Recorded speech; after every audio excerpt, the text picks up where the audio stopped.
Hey y'all, welcome back to the frying pan of the Chrispy Fried Take Sports podcast, where I give you some of the crispiest takes possible or some that are just incredibly burnt.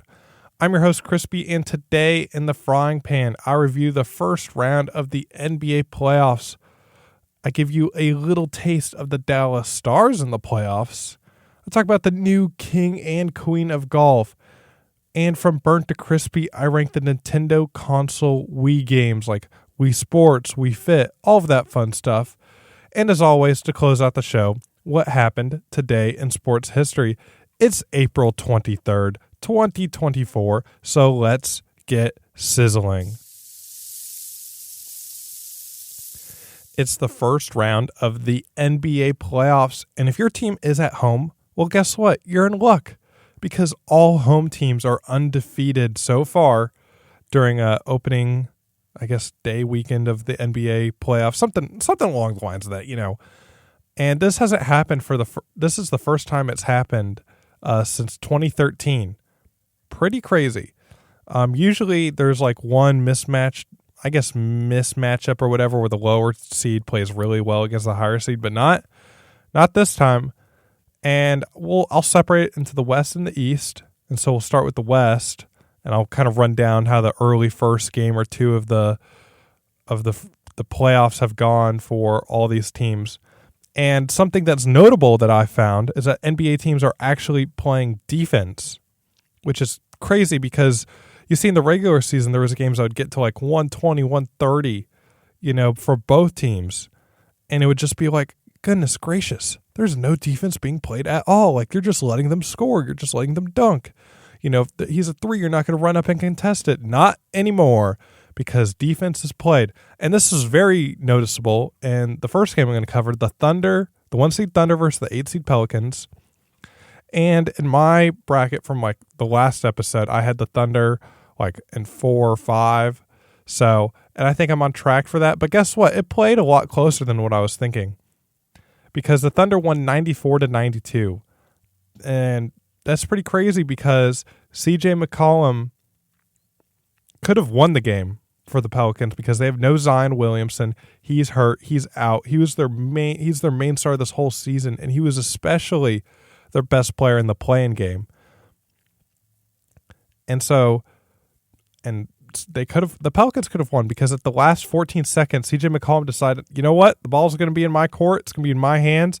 And he held the ball for 14 seconds and shot like a horrible pump fake three, leaning three, and just kind of was a brick and lost the game. So maybe not put the ball in his hands, find someone else like Brandon Ingram, But, yeah, it was a great game because the Thunder have an MVP finalist, Shai Gilgeous-Alexander.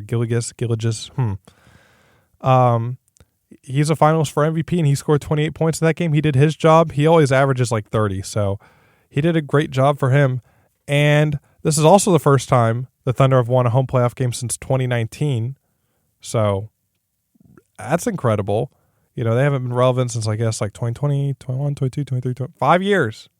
So props to the Thunder. There's nothing else to do in Oklahoma City, so I mean, those people would probably go crazy if they didn't win a playoff game, because that's the only major sport in Oklahoma. They got no NFL, no NHL, not even soccer. They just got NBA. So, for a state that only has one professional sports team, it's kind of sad they haven't won since 2019. But it's whatever. Good for them. They got the youngest team in the NBA. I think they'll continue to be like this for a while, being a top seed. They've got all the talent. I mean, they've got every single player. If Chet Holmgren can put on a ton of weight, oh man, they're dangerous. And so anyway, that's the 1 seed. I'm pretty accurate on my prediction for the Thunder versus Pelicans. I think the Thunder will beat them, but I think the Pelicans are playing a little closer than what I was expecting, which is pretty interesting. Up next, we have the 2 Nuggets versus the 7 Lakers. And if you're a Nuggets fan, you're really happy because you've won 10 consecutive wins against the Lakers, starting from last season in the playoffs, which is pretty crazy because the Lakers have LeBron James, who's the second best player of all time, and they've got Anthony Davis. I know he's kind of been hurt a lot, but he's still the only reason why the Lakers are in the playoffs along with LeBron. Those are the only two players that are really good, but for the Nuggets to just beat him outright and 10 straight wins against these guys is crazy. And in game 1, they've played 2 games, and the Nuggets are up 2-0 in that series because game 1, the Nuggets looked very dominant. I mean, they frustrated Darvin Ham, the head coach. They frustrated LeBron. They frustrated Anthony Davis. They frustrated the whole entire Los Angeles. And guess what? It's so funny because if you look up YouTube clips of the Denver head coach, Michael Malone, he's just like, yeah, we own them. We're better. That's basically what he says, Why should I be worried about the Lakers if we've been beating them? That's kind of what he says. And it's just so funny because everyone's like, he's talking smack. He shouldn't be talking all of this. Well, he should because he's beaten y'all 10 times in a row. And even if you'll win 1 or 2 games, they're probably going to win, a million more until that happens. So it's crazy. Now in game 2, it wasn't so dominant, but the Nuggets still won because Jamal Murray hit a buzzer beater over Anthony Davis. And this was an all-around great game for the Lakers. Besides the fact they lost, they played a complete game, it looked like. They were killing the Nuggets so much that they were up by 20, and then the Nuggets showed out. I mean, Jokic had a triple-double, and Jamal Murray just, he started heating up a little bit. And they came from, I guess, if the Lakers were up 20 points, that means the Nuggets were down by 20. So the Nuggets came back by 20 points, which is crazy. I mean, in a playoff game, they're playing defense. They're actually playing defense against you, and you hit like kind of that leaning jumper over Anthony Davis and win it legitimately at the buzzer. No time was left and fall in the stands. And also for the Lakers, D'Angelo Russell had a career-high 7-3. So you have guys hitting career highs, and they still can't beat the Nuggets. Wow. I mean, that just shows how complete of a team the Nuggets are because, I mean, they won last season. They lost like Bruce Brown and maybe one other player that I can't think of, but they still have the same team they won. They still have the same starting 5, it seems like. I mean, they still have the chemistry. I mean, they all trust each other, which is huge, and they'll always talk about that they trust each other. It doesn't matter who. And so my prediction for the Nuggets to win in like 5 or 6, pretty good. Pretty good. We're doing pretty good so far. I'm doing pretty good. Props to me. Not to feed my own ego, but, Anyway, this is actually, never mind. Now I'm getting to this game. Now we're getting to the 3 Timberwolves versus the 6 Suns, and I had the Suns winning in like 6. And I'm going to be totally wrong about that because the Timberwolves beat them 120-95 in game 1. Now, I did mention that Karl Anthony Towns has made his return, but he made an impact. He made an impact upon his return. It seemed like it spread out the floor a little bit. And also, Anthony Davis, he looked unstoppable, scoring 18 of his 33 points in the third quarter, just to kind of edge out the Suns then and just kind of dominate them the whole entire rest of the game. Durant also scored 31, but the role player like Grayson Allen, he's their 3-point specialist. He had 45% 3-point percentage in the league. He missed like all of his 3-pointers but one. I think he scored 4 points, and I did not expect the Timberwolves to play like this. And Gobert, everyone kind of like hates Gobert because he did the COVID thing where he touched all the microphones and he got COVID and the whole entire league shut down. And then he also doesn't play he plays like a European player instead of like an NBA player.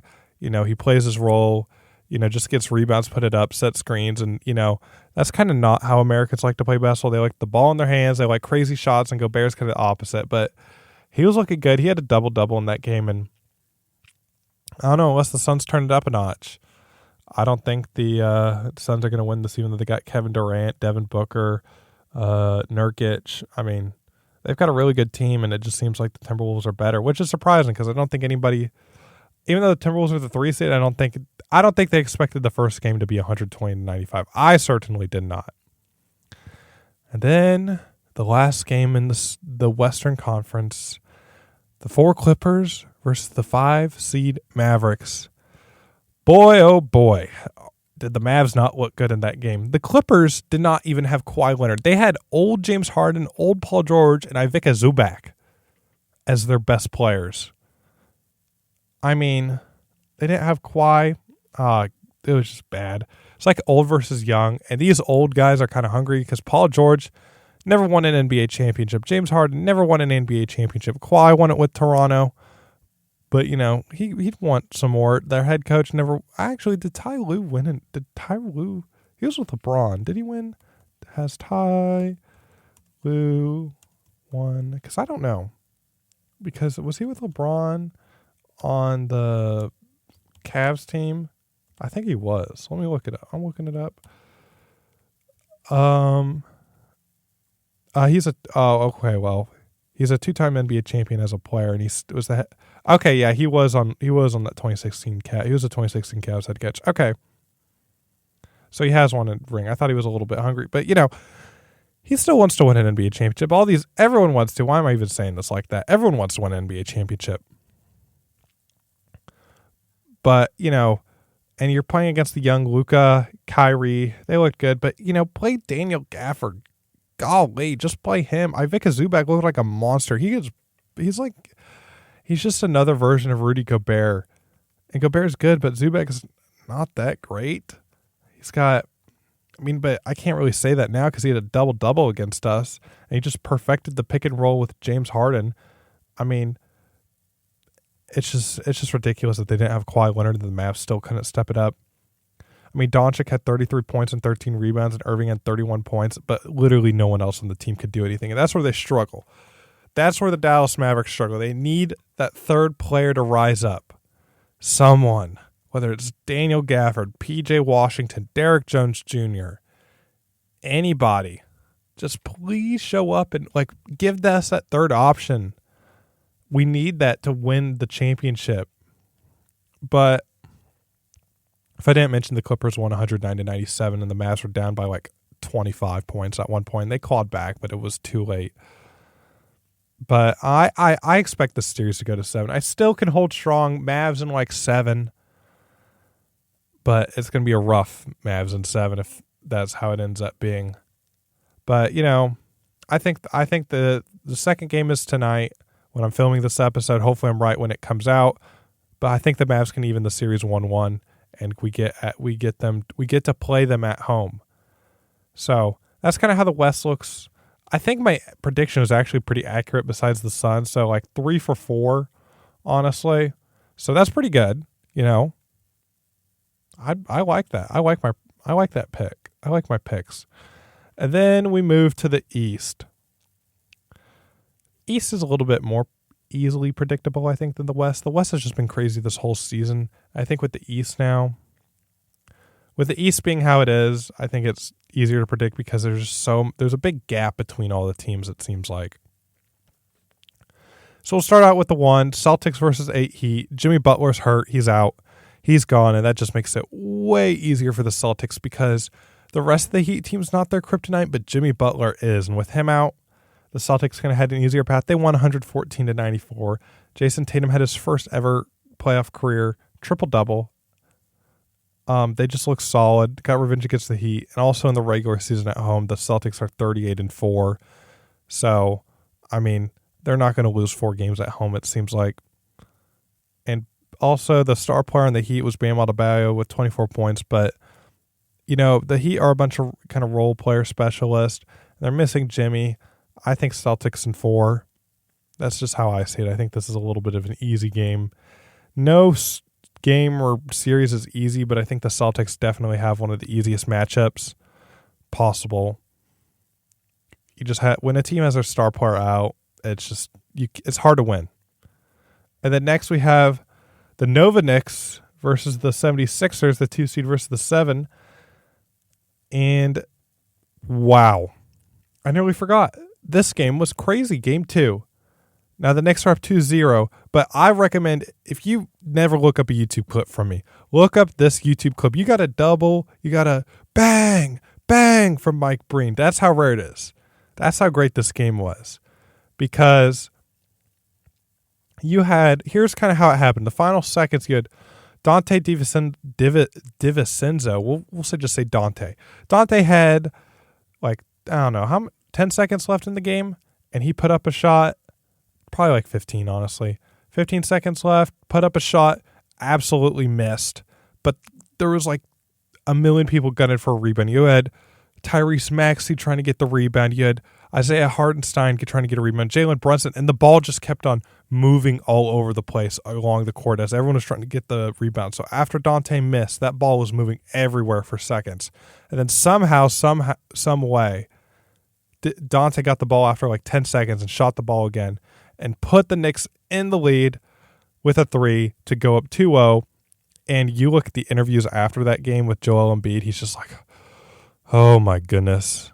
I mean, he said we should be up 2-0 right now, so I'm not worried. I'd be worried because right now the Knicks are looking way better, and you could win a game or two, but the New York Knicks, just like how I said earlier, they have the team chemistry. They have the reason they're called the Nova Knicks is because three of the players, Jalen Brunson, Dante DiVincenzo, Josh Hart, they all played together at Villanova. They won the Natty at Villanova, so they are just they're tight. They know how to communicate. You know, they're good. And so I had Knicks and I think I had Knicks in like 6 the last episode, and that's gonna hold true. It could be Knicks in 5, honestly, the way it's going.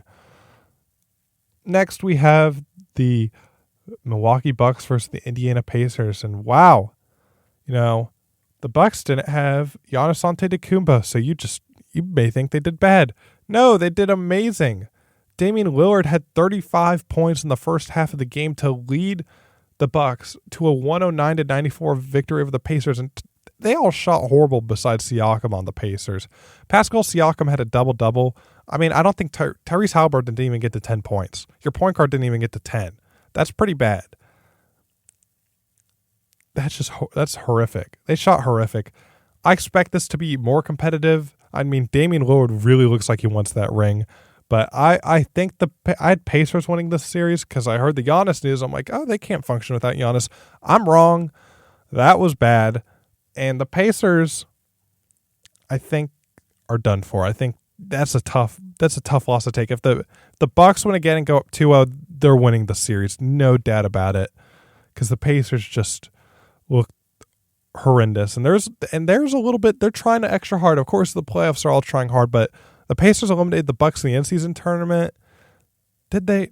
Yeah, they did. And Giannis dropped like 51 point, and the Pacers tried to take the ball. There's a whole beef history behind these teams from this season.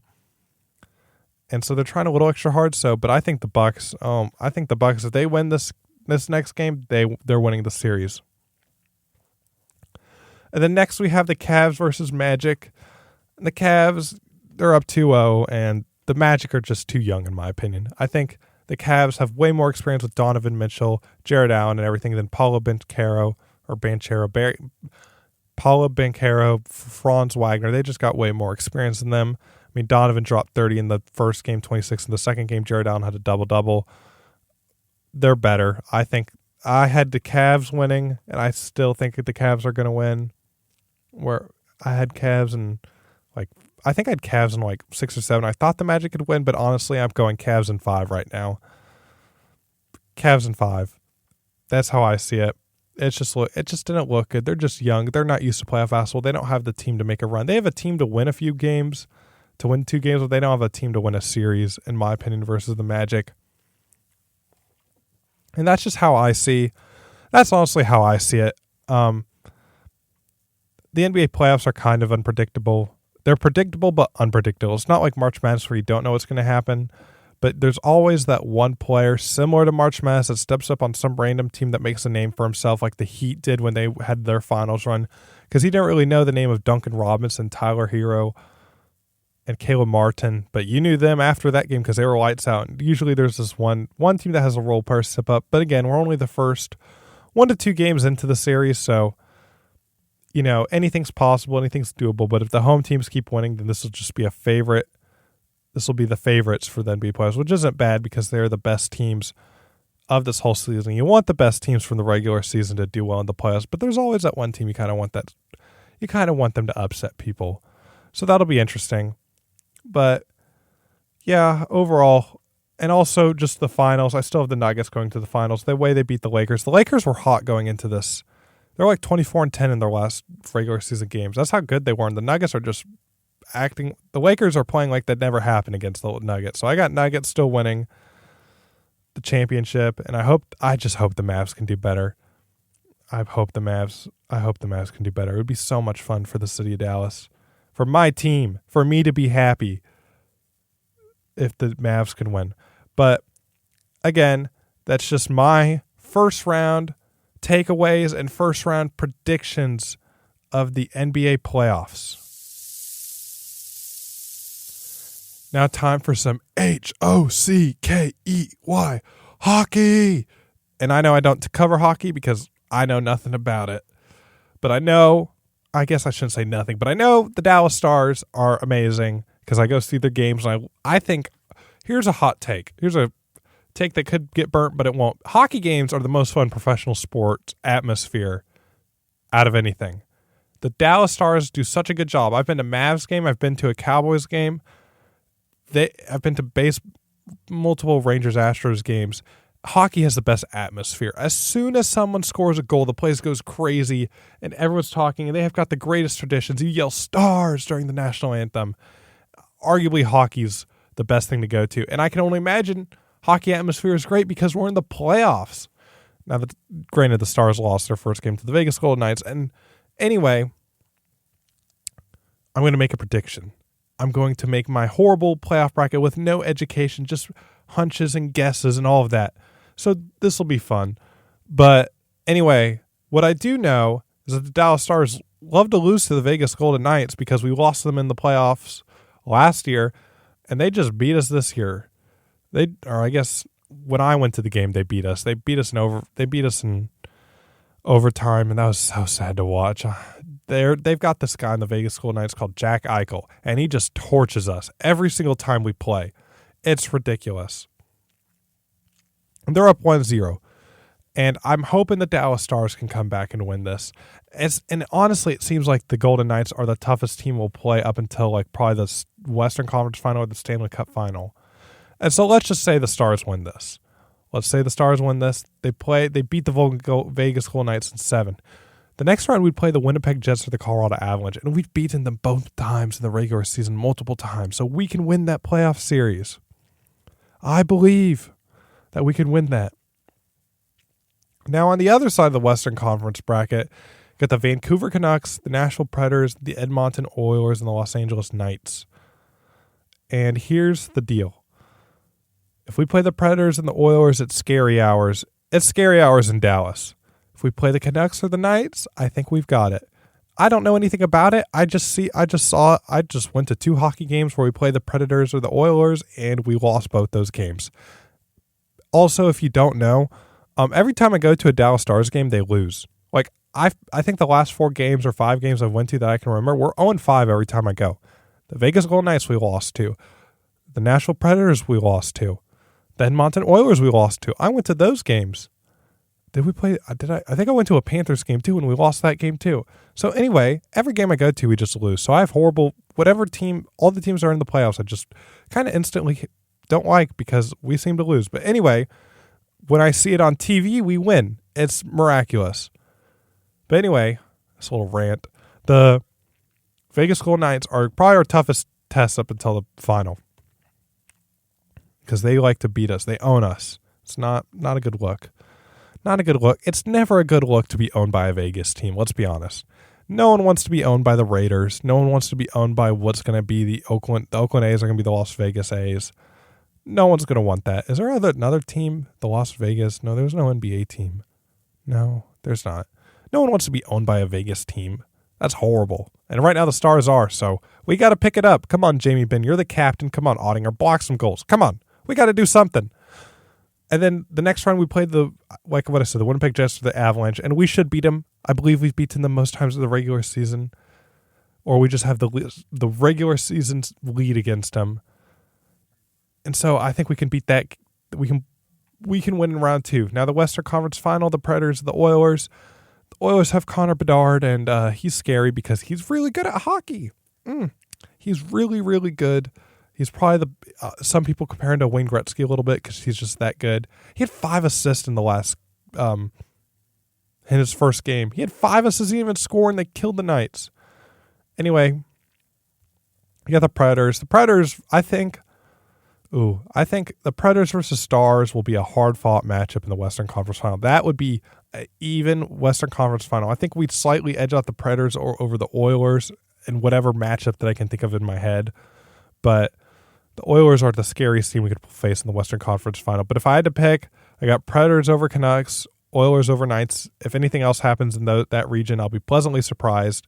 And I think we'll play the Colorado Avalanche in round 2. But the Winnipeg Jets also just scored 7 goals against them. But so we'll see.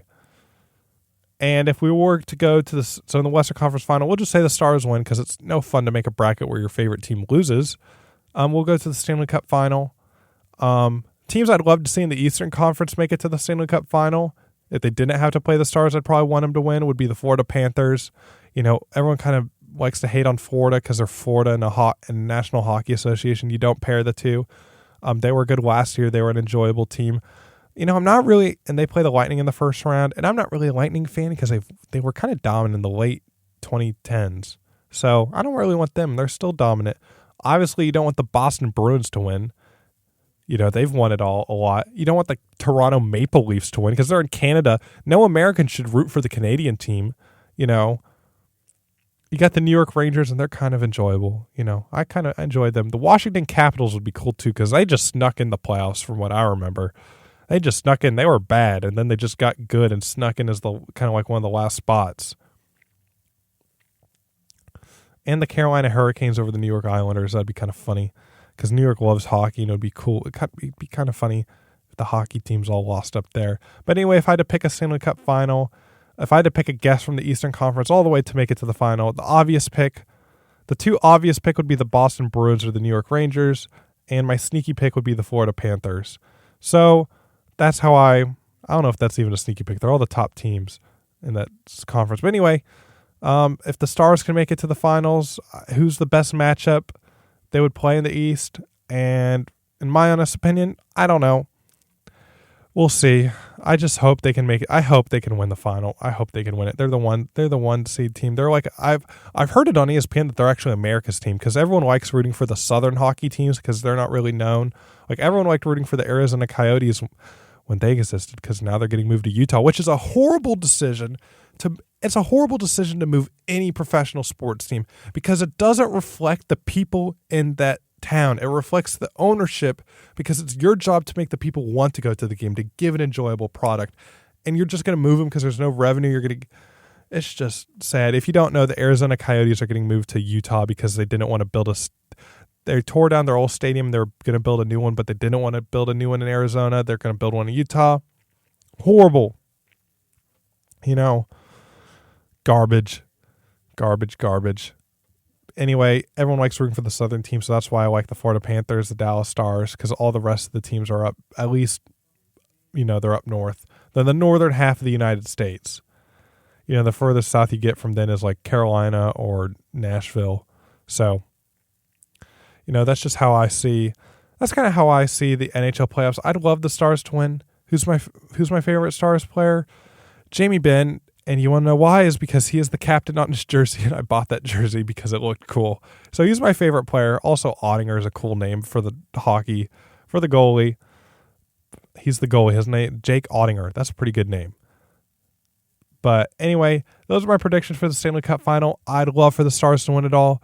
You know, I like watching hockey because the fights, you get to shove people. It's not a soft sports. Soft sports are no fun to play. Like when NBA, they don't like to get physical, or, you know, baseball, like, I don't know. You don't really get physical in baseball. Like when they don't swing the bat, you know, and football, when they just shove someone, you love to see the big hits, and hockey brings it to you. It's really entertaining, and I'm kind of rambling on about hockey, but to sum it up, the Dallas Stars to win would be amazing. And those are my NHL hockey playoff predictions. Maybe I'm right. Maybe I'm wrong. We'll see as this season continues. It seems that we have a new, well, not really new, I think everyone knew it, but a new official king and queen in the professional golf landscape. Now, everyone kind of knows the rising star, Scottie Scheffler, and I'd even give him that he's the king of golf right now. because I've mentioned it in the previous episode talking about the Masters, but he's 4 out of 5 in his last PGA tournaments. Actually, and he just won his other tournament after the Masters on Monday. And so he's won the Arnold Palmer. He's won the Players. He was tied for second at the Houston Open. Honestly, that tied for second, he didn't even look like he was trying. He won the Masters. He just won the RBC Heritage. He's the first player to win the Masters and win the RBC Heritage and back-to-back since Bernard Langer in like the late 90s. So that's incredible. And let me just say, he's further ahead from the number 2 in the golf ranking, Rory McIlroy. So points-wise, how the professional golf landscape is made for the world official golf ranking, so that way you know if someone's number 1, number 2 in the golf world. They do it based off points and everything. They do it based off points for a first place, a second place, third place, and they make it all up, and there's some weird calculation in there. But anyway, it's basically based off points from where you place in the tournament. Scottie Scheffler is so far ahead that he's so far ahead of second, just the person behind him. Actually, let me rephrase this. He's further ahead. He's way further ahead in second in the golf ranking over Rory McIlroy than Rory is over 784th ranked Tiger Woods. So basically, Scottie is further ahead of Rory than Rory is ahead of Tiger, who's 784th. That's just crazy how much of a tear he's on. And I think, and his wife Meredith is close to giving birth. The Zurich Classic is after the RBC Heritage, and Scheffler is choosing not to play in that tournament to be with his family. And, I think the PGA Tour is really happy. I would be too. Your person that's taking all the money and winning everything's killing it. And also, Scottie Scheffler, just a little fun fact, he's 76 under par for those last 5 tournaments for his dominance, which is crazy. I think he could win another major. Now, here's the thing. I think he can win another major. It depends on how this kid stuff goes. Because a lot of players, when they have a kid, they just start doing horrible. Like Fowler didn't do good when he had a kid. Spieth didn't do good when he had a kid. I can't think of anything. I can't think of anyone. Homa was kind of on a little bit of a downturn when he had a kid. Koepka just had a kid, so we'll see. So... And then there's those other golfers that will get dad strength and win immediately after they have a kid. It's crazy how it works, but we'll see how it turns out with Scottie. I mean, he's made $16 million off this last month, basically, of tournaments. I mean, he got to fund daycare somehow. I mean, honestly, he's playing in all those tournaments probably just to fund the daycare in Highland Park. But, yeah, that's crazy. Now, that's crazy for the men's side. Now, I mentioned on the women's side because if you don't pay attention to the LPGA, that's okay. But Nelly Korda has won 5 straight tournaments in a row, better than Scottie. She is 61 under over the last 5 tournaments. She's won the Drive-On Championship, the Fur Hills Sari Park Championship, the Ford Championship, the T-Mobile Match Play, and the Chevron Championship. Sounds like I'm doing an ad read right now, but she's dominant. One of those was a major. It was the Chevron Championship was the major, which she last one. She jumped in the water, and she's on a tear. Now, it'd be interesting, I saw somewhere, if you put Nelly Korda and Scottie Scheffler just playing against each other, and you had the tees correctly based off like distances from the men and women, who would win? And honestly, Korda could possibly beat Scheffler. I mean, she's on a tear. Women's golf is a little different than men's golf. Men's golf is more power and just pushing the ball down the golf course, while women, they can't hit it as far, so they're very precise. They hit a ton of fairways because they don't typically have a fast swing speed, and if they're really on top of their game, their short game is incredible. So while they don't have the power to like overpower golf course and have eagle putts, they really get it close with their wedges and make birdies, and that is something that is incredible for me because I played high school golf, and yeah, that's incredible because I'd always like to hit my driver as far as I can, but my short game would be horrible. But just to see that from them is crazy. So the new king and queen in golf are here, and it looks like they're going to stay. It looks like I don't think Scottie's going to go anywhere. So yeah, I don't think any of them are going to go anywhere in the LPGA PGA world. I wouldn't be surprised if they won at least one more tournament before the season's over. And Korda's on a roll, so maybe she'll win 6 in a row in her next one. And the great thing is they're not stopping. Scheffler obviously has a reason to stop because he's his kid, but he's going to go out and soon he's going to go out for all the majors, obviously, and we'll see what his schedule looks like. And Corda's she's just living life. She's just winning tournaments and making money. That's all you need. All you need to do. So that's kind of like my little take on golf. How's that's going right now? Basically just reiterating how dominant they are.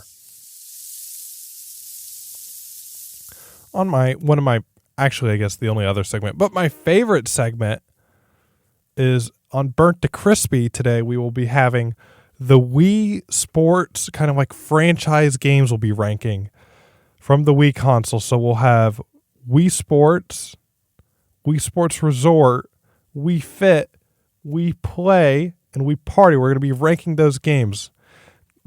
Now, if you're unfamiliar, Wii Sports is kind of the basics of Wii Sports Resort. It's got tennis, boxing, golf, bowling, all that fun stuff. While Wii Sports Resort kind of has like all the summer games like archery, ping pong, pickup basketball, all of that fun stuff. Those are kind of the two well-known ones. Now, if you're unfamiliar with Wii Fit, that's okay because it had that little pad at the bottom, and that was kind of I guess that was more of like, how do I say this? It had the fat pad at the bottom, so you're always like kind of running on this like this white board at the bottom of your feet, and you're running on that. It was used for like to get you fit, and that was kind of a funny game. And if you're unfamiliar with Wii Play, it's kind of it's similar in the play style to all the other games, but it's more mini game focused. So you had a ton of options. You had like you did like mini games. It's basically like Mario Party but for the Wii. And that was how Wii Play worked.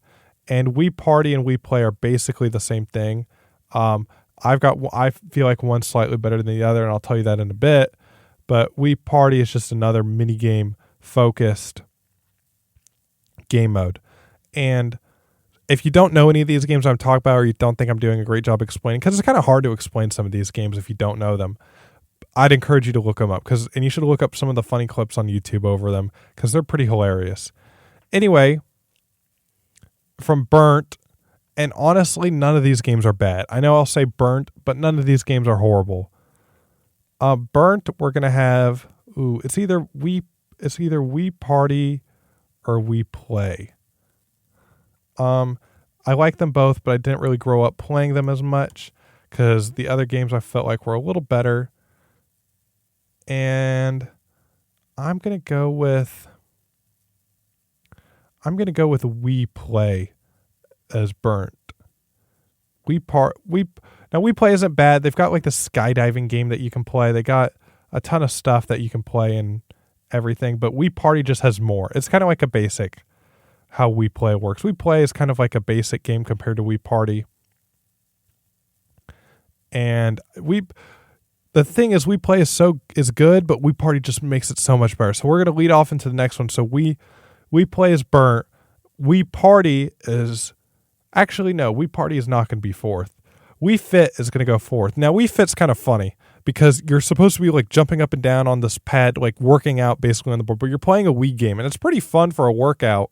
But it's kind of frustrating sometimes because that whiteboard at the bottom doesn't track, or like they have a weight scale on there. And if you were like typing it's just like, it's worse than the BMI scale with the Nintendo scale used. Like you could be really fit and muscular and they don't track that. You could be like, you could be really fit and muscular and they won't track any of that. I know I just repeated that word for word. And they won't track it. They'll say you're overweight, basically. They say everyone is overweight on the game. I've never seen anyone be underweight on that game. And for that, Wii Fit will go fourth, and it's pretty funny for that. And third, we'll have Wii Sports. Now, Wii Sports is incredible. You've got tennis. Boxing is so much fun. Boxing with Matt is so much fun. That makes the whole game. You also got tennis, golf, all of that fun stuff. But Wii Sports Resort is just better. It is so much more fun. And that's not in a bad way. That's just a credit to the developers and how they developed that game into something incredible. And so in second, I'll have Wii we'll have Wii Party. Almost mixed the two. Wii Party will go in second. Like I said, it's just a fun mini game type of game. I loved it. It's so much fun. You can do so many things with your friends. They even had a Wii Party U. That's how successful it was. And it's just like a mini game battle, and it's pretty entertaining. And anyway, so it's hard to describe some of these games because it's like you have to describe each and every mini game, and that would take forever. But you got to take my word for it that those are so much better.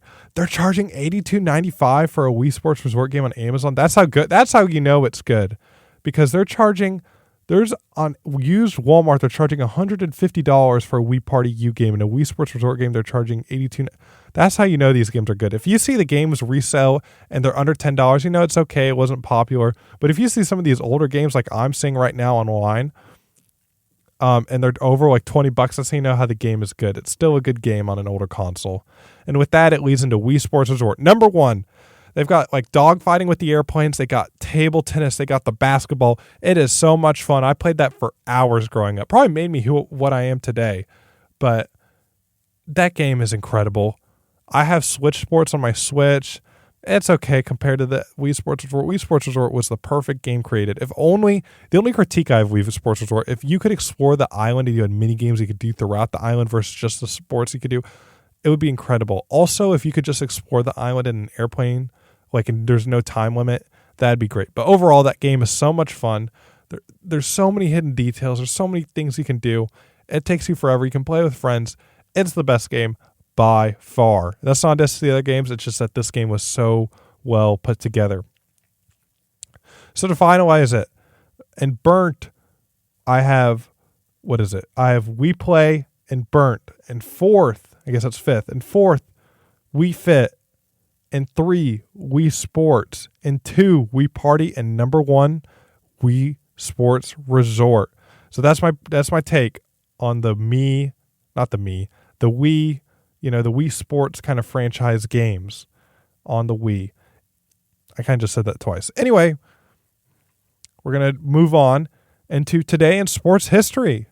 It was today, April 23rd, and 1914, so over 100 years ago, that the MLB Chicago Federals hosted the Kansas City Packers, and the first game played at Weeman Park, which is now known as Wrigley Field. So today in sports history was the first day a game was played at Wrigley Field. And there's a lot of none of those team names stuck. Like the only thing that stuck was Chicago and Kansas City. I mean, the Federals, I don't even know why that was a team name. That's not a good name. And the Kansas City Packers, and now you think Packers and you think Green Bay. So a lot of times have changed. At Weeman Park, I bet if you mentioned Weeman Park to anyone outside of Chicago, no one would know what it is. But everyone knows Wrigley Field. So yeah, that's pretty cool that, today 1914 was the first ever game played at Wrigley Field. And moving on, I just want to say thank you for listening to this episode of the Crispy Fried Take Sports Podcast. And hopefully you can give us a follow on whatever media platform you're listening to, and keep on listening. And also a special shout out to my listener in Malawi, Africa. That's pretty cool. We're international, like I've mentioned earlier. Pretty cool. So hopefully you can just keep on listening over there on the other side of the world. And so I just always want to reiterate, it's only going to get better from here. We're going to keep on trying new things and just keep on taking this podcast to the next level. So I hope you can let this episode sizzle in a bit, and I'll catch you here next week with me, Chrispy. So thank you for listening, and have a great rest of your day.